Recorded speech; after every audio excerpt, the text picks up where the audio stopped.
Hi everyone, in this video we are going to be taking a look at vLLM, which is a very powerful engine for serving large language models at scale. Imagine you have thousands of users. So vLLM was actually started at UC Berkeley and it was later contributed to the Linux Foundation in 2024. I have to say what I like about it is that it is not only very powerful but actually very easy to use. So towards the end of this video we are going to be seeing a tutorial, and I also have a separate notebook related to KV Cache because vLLM is very related to KV Cache. And by the way, the V in vLLM stands for virtual because it uses some ideas from operating systems like virtual memory. So I'm Abdul Salam and I'm a PyTorch ambassador. Alright, so let's refresh our memories on KV Cache. And by the way, I have put the attention formula here. So let's say we have an input prompt, which is I love, and you want to predict the next tokens. And let's say the output of the embedding is this. So in the attention, we have W for query, key, and value. And we need to compute the query, the key, and the value by multiplying the W with this input. When we do that, we get the query, key, and value. And by the way, the query for a token essentially is what the token is looking for. The key for a token is what the token represents, and the value is what information gets passed forward. Now, the idea is when we predict the next word after I love, let's say we predict the word cat. When we want to predict the word after cat, we are still going to end up multiplying this embeddings of I love with these W's to get this query, key, and value. And if we are actually going to do that, why not actually cache them? Why not cache key and V specifically? Because the query changes with the prediction of every new token. So this is where the idea of KV cache comes in. So let's say, okay, we cache them, we cache key and V tensors. Let's say we have predicted the word cat and we want to predict the word after cat, and let's say this is the embedding of cat, which is 1 1. All we have to do is in the attention use the kcache that we saved to get the query times kcache transpose, apply the softmax, and in multiplying by V we just use the vcache that we saved earlier. Alright, so let's start to look at the problem of KV cache, because if you are serving a lot of users and you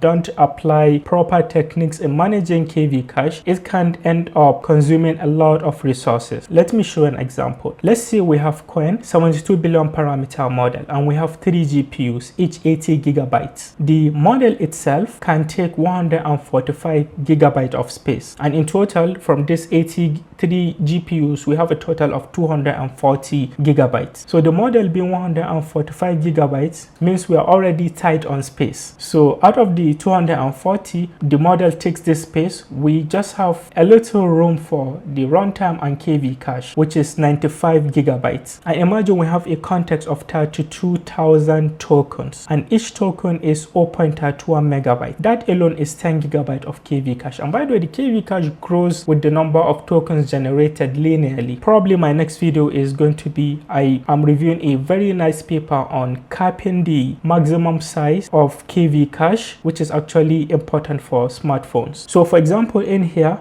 if we have 4 of these 32,000 tokens, this is already very problematic. And by the way, to compute the size of a token, this is a simple formula which relies on the number of layers that you have, number of KV heads, the head dimension, and the D type. So in this case, a token for example for Coin and can be 0.31 megabytes. Okay, so as you might imagine, you need to find ways to really optimize for serving a lot of users. And a simple technique is actually quantization, which is an active area of research. So quantization means taking high precision numbers like BF16 and then representing them with fewer values like int 4, for example. So let's say we have this tensors 1.3 minus 0.62. So for example, just between -2 to 2 we can have a lot of numbers. When we quantize them, we end up with these values. For example, when we quantize them to int 4, for example, we end up with -2, 0, 1, and so on. So between -2 and 2 we have fewer digits. The idea is to essentially improve memory bandwidth. A technique, by the way, for quantization is calibration. So what you do is take a small data set, run it across your model, and observe the layers that are sensitive to quantization. Those ones you can leave them in BF16, and the ones that are less sensitive you can quantize them to int 4, for example. Alright, so let's also look at another technique, which is sparsification. Here really the objective is to to reduce memory bandwidth and potentially speed of inference. By the way, these are just some techniques before we start looking at the important ideas of vLLM, the way it reduces memory footprint. So what you do is here, for example, values that are very close to 0, that are very tiny, you can set them to 0. Now let's look at the first idea of vLLM, which is continuous batching.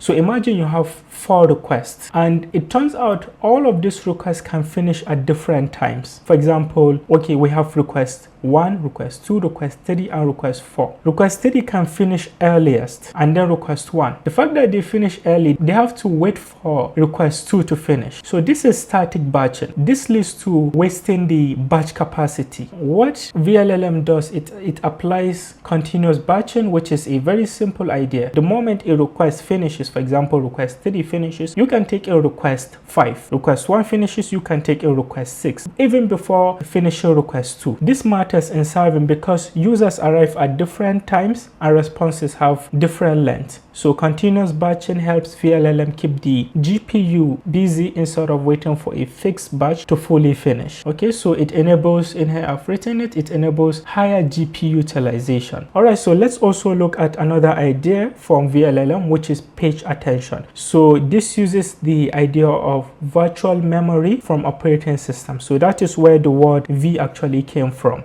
The problem is, for a request, if we reserve one big continuous memory, we might end up wasting resources. Sequence lengths are unknown. We don't know beforehand the length of the responses that we will be having. What vLLM does is, instead of storing KV cache as one continuous memory area, vLLM splits it into fixed size blocks, which we might not actually fully utilize, and that is okay. And these blocks are actually small.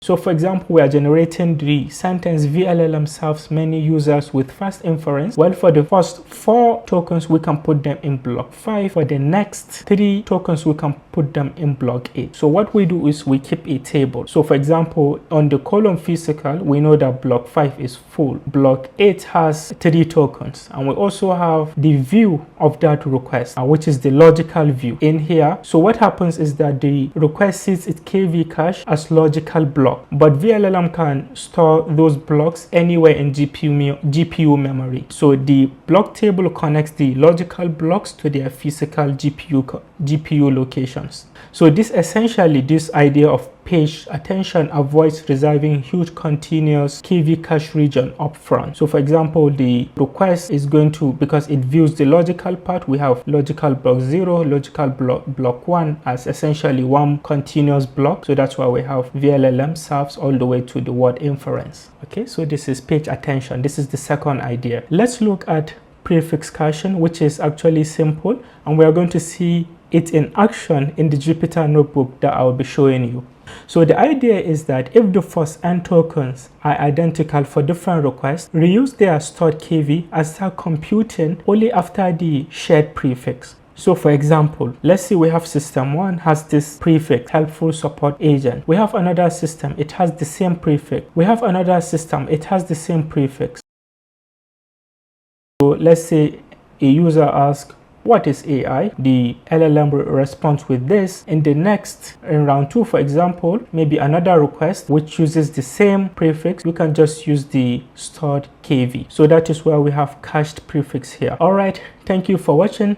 Let's go to the implementation. All right, so let's see vLLM in action. So what I'm going to do is I will be comparing vLLM and a large language model that is not using any of the nice techniques from vLLM, such as page attention. So we are going to compare the latencies of requests that we will be sending. So to start the vLLM server, this is a simple command. So you give it the large language model, for example, you give it a name and you tell it where to run the server. So for example, we are going to be using localhost, which is going to be our computer. This is the port, and we let vLLM decide the best inference precision. This is the maximum model length, essentially maximum number of tokens for both the inputs that we send to the model and also the output. So we are also going to be using prefix caching. All right, so let's get started. So here I've imported time. We are going to be using it for timing requests. I have this thread pool executor. So this is to simulate simulate sending multiple requests at the same time, essentially simulating a real production. So we are going to be having some workers that are going to be sending multiple requests. So in here we have the configurations, we have the model ID from Hugging Face, the name that we give it, and this is the base URL of the server. So the server is actually already running. I have run it. To get the models that the server has, we can use this endpoint. To get a response for a query, we can use this endpoint. Okay, and these are just other configurations. For example, the number of workers that we are going to be using to be sending concurrent requests to vLLM. I've run it and we have them in memory now. Let's check if the server is available. It is already available. We can check it here. Yeah, it is okay. Now in this part, I will be creating some very giant requests that we typically send to large language models. So this request, these questions, for example, the first question is going to be prefixed with this base context, and I have this make prompt that takes in base context and multiply it multiple times, essentially to make the request very long. Okay, so these are just some utility functions to prepare the request that we'll be sending. If we run it in here, okay, it's still running, it's still building very giant prompt. So we have 12 prompts, and for example, a single prompt in here, this is how much long it is. All right, so I have this function also to be sending a post request to the vLLM. So it uses an OpenAI style chat payload, essentially for compatibility, I think, and also for ease of use. So the payload has the model name, and we have this messages list where we incorporate the prompt that we'll be sending, and then we start a timer. We send the request. We use the request library to send a post request. If the request fails, we print some information, and then we look at the elapsed time, and we pull the response from the model. We return the elapsed time and also the response from the model. So this is essentially a function that each worker is going to be using. All right, so this is the function to run concurrent requests. It takes multiple prompts, it takes number of workers that we want. So each worker is going to be calling this function. So in here I have started a pool of workers. For each prompt, a worker is actually be calling this function. So it takes like an ID, which is from the for loop, and also the prompt itself. And this function essentially calls the call vLLM above, and it returns some information, for example, the latency, the output from the model, the ID, for example. So in here, as soon as a result is done, we append the result to a request rows list that I have defined earlier, and here we get the total time, and then we sort the request. Okay, so let me run it. Request 1 took this amount of time, request 3 took this amount of time, but notice that at some point the request started taking less than a second. This is really prefix caching in action, and this is the statistics about the request. For example, total number of time, which is 6.9 seconds. Now I have a normal large language model that is not using vLLM, so we are going to be sending a batch of requests to it.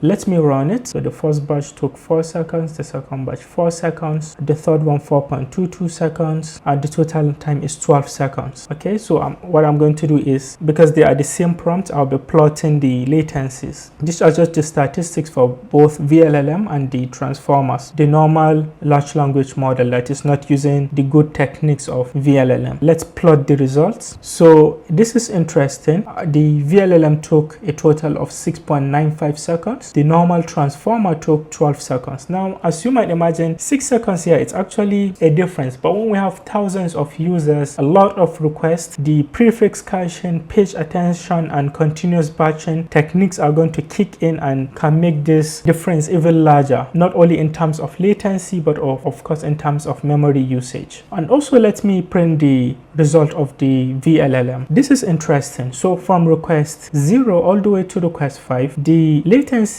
is around 5 seconds. Each one took 5 seconds, but at some point it just dropped. This is really because of the prefix caching, because all of the requests have the same initial tokens. So that is why they dropped to, I think, 1 second here. Yeah. All right, thank you for watching. I'll see you in the next video. Bye bye.